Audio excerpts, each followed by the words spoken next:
Magandang hapon mga Alas ko nga pagbagtambay sir, buong nakulo. ka-subscribers. Nandito po tayo ngayon sa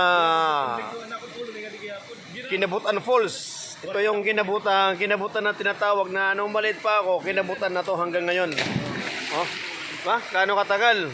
Sa 21 years or 22 years in the service. Ba? In Philippine Army. So, hanggang ngayon, ganito pa rin siya. Ganong katiba yung Kinabutan Falls na to. Ito yung Kinabutan Falls na malamig ng gusto.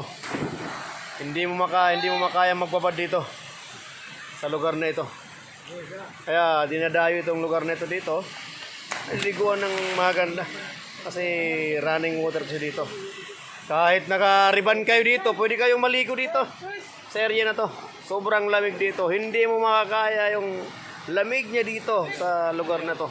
Walang pinagbago since elementary ako hanggang ngayon. Ganon pa rin yung area.